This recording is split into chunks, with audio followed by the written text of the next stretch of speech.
আজি আমাৰ কাৰণে এটা ভাল দিন, কাৰণ আজি সদৌ অসম কবি মঞ্চই 3খনকৈ গ্ৰন্থ উন্মোচন কৰিম। কি কি গ্ৰন্থ উন্মোচন কৰিম আপোনালোকক দেখুৱাই আছোঁ। মোৰ লগত আছে সদৌ অসম কবি মঞ্চৰ প্ৰধান সম্পাদক জিতু কাঞ্চন। গতিকে আমি এতিয়া গুৱাহাটী ইউনিভাৰ্চিটিৰ বিজ্ঞান প্ৰযুক্তি বিজ্ঞান বিভাগৰ সভাকক্ষত অনুষ্ঠিত হ'ব আমাৰ আজি গ্ৰন্থ উন্মোচনী সভা। তালৈকে গৈ আছোঁ, গতিকে চাই থাকিব আজিৰ এই ভিডিঅ'টো। আহি পাই গ'লোঁ গুৱাহাটী বিশ্ববিদ্যালয় চহৰত। ইয়াৰে বিজ্ঞান আৰু প্ৰযুক্তিবিদ্যা প্ৰতিষ্ঠানত হ'ব, প্ৰতিষ্ঠানৰ যি মানে 3য় মহলাত আছে ছেমিনাৰ হল, তাত আমাৰ গ্ৰন্থ উন্মোচনী সভাখন অনুষ্ঠিত হ'ব।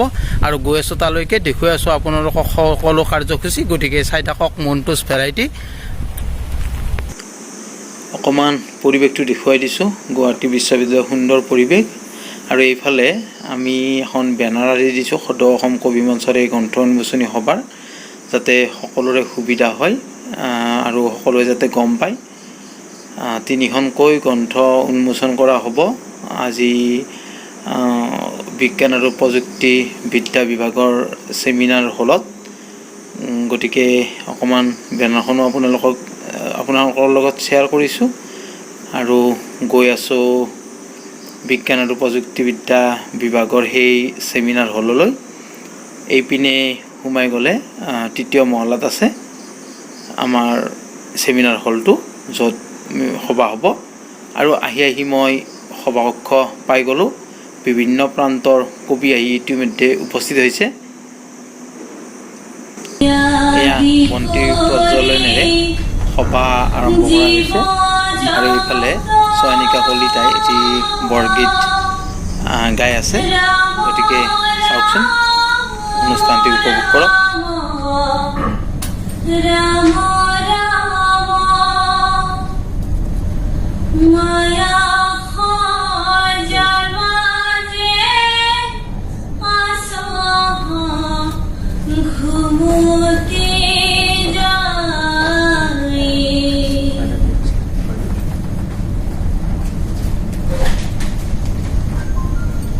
বন্তি প্ৰজ্বলনৰ পিছতে উপস্থিত লোকসকলক সম্বৰ্ধনা জ্ঞাপন কৰা হয়। ডক্টৰ হিতেশ বৰ্মন দেৱক সম্বৰ্ধনা জনাইছে। ইয়াৰ পিছতে কবি মনোজ দাসদেৱক সম্বৰ্ধনা জ্ঞাপন কৰা হৈছে গামোচা আৰু জাপিৰে।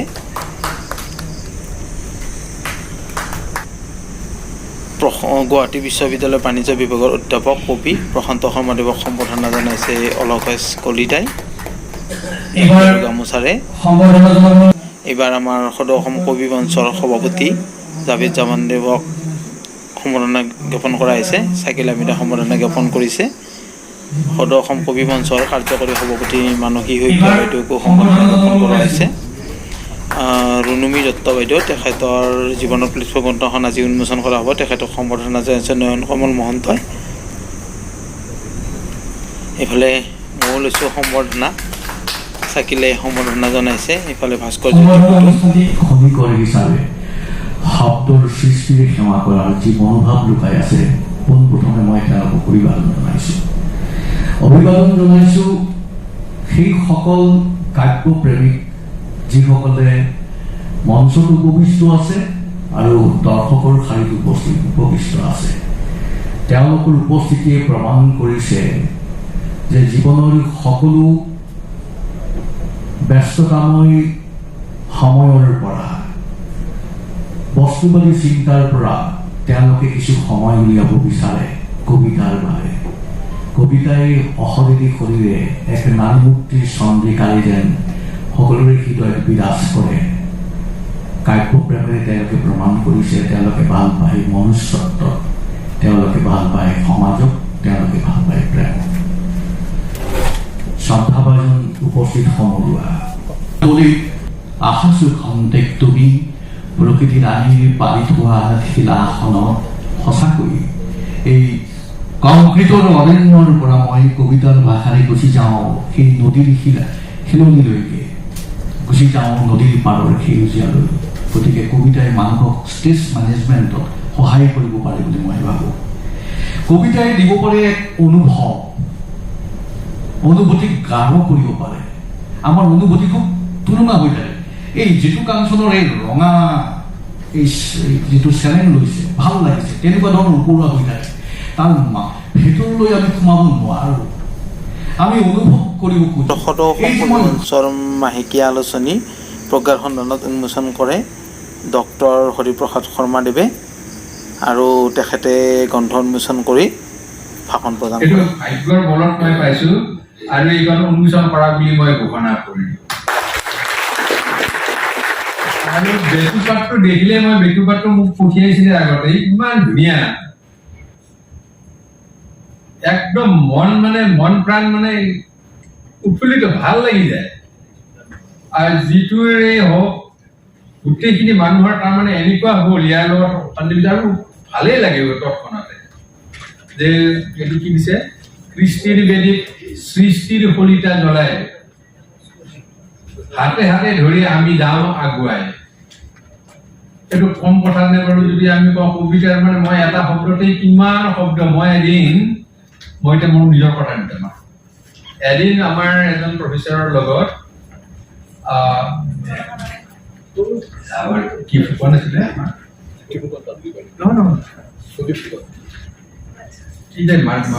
আনহাতে ৰঙিয়া শাখা কবি মঞ্চল ৰঙিয়া গ্ৰন্থখন উন্মোচন কৰে বিশিষ্ট কবি মনোজ দাসদেৱে আৰু তেখেতে গ্ৰন্থখন উন্মোচন কৰি ভাষণ আগবঢ়ায়। তাৰে অকণমান আপোনালোকক দেখুৱাই দিছোঁ। শাখা সাহিত্য বা শাখা মঞ্চই এখন মুখপাত্ৰ নহয় জানো না? মুখপাত্ৰ যিয়ে নহওক তেওঁলোকে এটা সুন্দৰ বেটুপাতেৰে এখন বনাইছে আৰু ইয়াত বহুকেইগৰাকী কবিতা লেখকৰ লেখা আছে, কবিতাও আছে। মই এতিয়ালৈকে পঢ়ি চোৱা নাই, কিন্তু ইয়াৰে ৰঙিয়াল সম্পাদক ভৱেশ কলিতা মই দেখিছোঁ ন, অলকেশ কলিতা, বৰ ধন্যবাদ দিছোঁ। এটা সুন্দৰ পদক্ষেপ যাতে সেই অঞ্চলৰ কবিসকলক সামৰি লেখকসকলক সামৰি এনেকুৱা ধৰণৰ গ্ৰন্থ আপোনালোকে প্ৰকাশ কৰক। কবিসকলে তেওঁলোকৰ কবিতাবোৰ পঢ়িব পাব, আমিও পঢ়িব পাম। শেষত মোৰ ৰুনুমী দত্ত ডেকা বাইদেউৰ জীৱনৰ প্লেটফৰ্ম গ্ৰন্থখন উন্মোচন কৰে এমটনৰ উপপ্ৰবন্ধক তথা বিশিষ্ট লেখক দিনমণি ভাণ্ডাৰ কায়স্থই আৰু তেখেতে গ্ৰন্থখন উন্মোচন কৰি সাৰুৱা বক্তব্য আগবঢ়ায়। তাকে অকণমান আপোনালোকক দেখুৱাব বিচাৰিছোঁ, চাওকচোন। আমি গ্ৰন্থ অধ্যয়ন কৰিব লাগে। তৃতীয় এটা কথা যে ইয়াত আমাৰ ছাত্ৰ ছাত্ৰীসকল বা বিভিন্ন প্ৰান্তৰ পৰা আহিছে। আমাৰ লক্ষ্মীনাথ বেজবৰুৱাদেৱে এটা সুন্দৰ কথা কৈছিল যে যে গ্ৰন্থ পঢ়ে, যে গ্ৰন্থ চৰ্চা কৰে, যে সাহিত্য চৰ্চা কৰে, যদি প্ৰকৃত অন্তৰেৰে তেওঁ সাহিত্য চৰ্চা কৰে, গ্ৰন্থ পঢ়ে, সেই মানুহজনৰ আচৰণ কেতিয়াও অআচৰণ হ'ব নোৱাৰে। সেই মানুহজনৰ আচৰণ হ'ব লাগিব সহজ, চিন্তা হ'ব লাগিব সহজ। এই কথাবিলাক আপোনালোকে উপলব্ধি কৰিব আৰু তেতিয়া নিশ্চয় আপোনালোকে গ্ৰন্থ পঢ়াৰ অভ্যাস গঢ় দিব। গ্ৰন্থৰ পঢ়ুৱৈৰ অভাৱ অসমীয়া সাহিত্যই এতিয়া অনুভৱ কৰিবলৈ আৰম্ভ কৰিছে। যিজন ব্যক্তি গ্ৰন্থৰ ওপৰত অধিক চিন্তা কৰিছিল হোমেন বৰগোহাঞিদেৱে, তেখেতে কৈছিল যে যদি আমি সাহিত্যৰ ভঁৰাল প্ৰসাৰিত আৰু সবল আৰু সজীৱ কৰিব বিচাৰোঁ অসমীয়া সাহিত্যৰ, তেতিয়াহ'লে পাঠকৰ সৃষ্টি আমি কৰিবই লাগিব। আৰু পাঠকৰ সৃষ্টি কৰিবৰ কাৰণে শিশু সাহিত্য আৰু ছাত্ৰ ছাত্ৰীয়ে অধিক গ্ৰন্থ পঢ়াৰ অভ্যাস গঠন কৰিবই লাগিব। কাৰণ এই অনুষ্ঠানটো হ'ল আজি সদৌ অসম কবি মঞ্চৰ উদ্যোগত গ্ৰন্থ উন্মোচনী সভা, আৰু আজিৰ এই সভাখনতেই প্ৰজ্ঞাৰ সন্ধানত যিখন আমাৰ ছপা মাধ্যমত প্ৰথমবাৰৰ বাবে উন্মোচন কৰা হয়। আৰু লগতে ৰুনুমী দত্ত ডেকা বাইদেউৰ দুখন গ্ৰন্থ আমি আজি উন্মোচন কৰিছোঁ আৰু এখন ৰঙিয়া নামৰ এখন আলোচনীও ইয়াত আজি উন্মোচন কৰা হৈছে আৰু অসমৰ ইমূৰৰ পৰা সিমূৰলৈকে সকলো কবি প্ৰেমী আজি আমাৰ ইয়াত সমবেত হৈছোঁ আৰু এই যিটো মঞ্চ এই মঞ্চৰ উত্তৰোত্তৰ মই ভাবি আজি ইয়াতে কামনা কৰিছোঁ। আজি সদৌ অসম কবি মঞ্চই এটি ভাল অনুষ্ঠান আয়োজন কৰিছে গুৱাহাটী বিশ্ববিদ্যালয়ৰ সভাগৃহত। ইয়াত কেইবাখনৰ গ্ৰন্থ উন্মোচন হৈছে। ৰঙিয়া, প্ৰজ্ঞাৰ সন্ধান, ডক্টৰ ৰুণুমী দত্ত বাইদেউৰ জীৱনৰ প্লেটফৰ্ম আৰু ইয়াত অসমৰ প্ৰতিটো প্ৰান্তৰ পৰা অসম কবি মঞ্চক ভাল পোৱা বহু কবি আহি উপস্থিত হৈছে। আটাইবোৰ কবিয়ে নিজৰ প্ৰাণ ঢালি তেওঁলোকৰ কবিতাবোৰ পাঠ কৰিছে। সঁচাকৈ আমি অভিভূত হৈছোঁ সদৌ অসম কবি মঞ্চৰ এই কাৰ্যপন্থাক আৰু আগলৈ সদৌ অসম কবি মঞ্চ দীৰ্ঘজীৱী হওক, এনেদৰে আগুৱাই যাওক, সাহিত্যৰ পথাৰত নতুন প্ৰজন্মক লগত লৈ নতুন উদ্যমেৰে এই সাহিত্যৰ সৃষ্টি কৰক। তাৰ বাবে মই আকৌ পুনৰবাৰ দীৰ্ঘায়ু কামনা কৰি আৰু আপোনালোকৰ আজি সদৌ অসম কবি মঞ্চৰ উদ্যোগত গুৱাহাটী বিশ্ববিদ্যালয় বিজ্ঞান আৰু প্ৰযুক্তিবিদ্যা প্ৰতিষ্ঠানত সদৌ অসম কবি মঞ্চৰ উদ্যোগত আয়োজিত গ্ৰন্থ উন্মোচনী অনুষ্ঠানত 3খনকৈ কিতাপ উন্মোচন কৰা হয়। তাৰ ভিতৰত সদৌ অসম কবি মঞ্চৰ প্ৰজ্ঞাৰ সন্ধানত 4ৰ্থ সংখ্যা ছপা আকাৰে এইবাৰ উন্মোচন কৰা হয়। আকৌ বৃহত্তৰ ৰঙিয়া কবি মঞ্চৰ মুখপত্ৰ বাৰ্ষিক মুখপত্ৰ ৰঙিয়াত 2য় বৰ্ষৰ 2য় সংখ্যা উন্মোচন কৰা হয়। লগতে ডক্টৰ ৰুণুমী দত্ত ডেকা বাইদেউৰ আধ্যাত্মিক গ্ৰন্থ জীৱনৰ প্লেটফৰ্ম উন্মোচন কৰা হয়। আজিৰ অনুষ্ঠানত কেইগৰাকী বিশিষ্ট অতিথি আমাৰ মাজত আহি উপস্থিত থাকি আমাক উৎসাহিত কৰিলে, লগতে সমগ্ৰ অসমৰ বিভিন্ন প্ৰান্তৰ পৰা আহি আমাৰ এই অনুষ্ঠানত উপস্থিত থাকি আমাক উৎসাহিত কৰিলে, অনুষ্ঠানটি আলোকিত কৰিলে।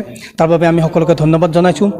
অনাগত দিনত সদৌ অসম কবি মঞ্চই নৱপ্ৰজন্মৰ লেখক লেখিকাসকলক উৎসাহ দিয়াৰ কাৰণে, তেওঁলোকক আগুৱাই নিয়াৰ কাৰণে এনেধৰণৰ কাৰ্যসূচী পালন কৰি যাব আৰু কাৰ্যসূচীসকলত সকলোৰে সহযোগিতা আমি কামনা কৰিছোঁ। সদৌ শেষত সকলোকে পুনৰবাৰ ধন্যবাদ জনাইছোঁ আৰু মই মোৰ কথাখিনি ইমানতে সামৰিছোঁ।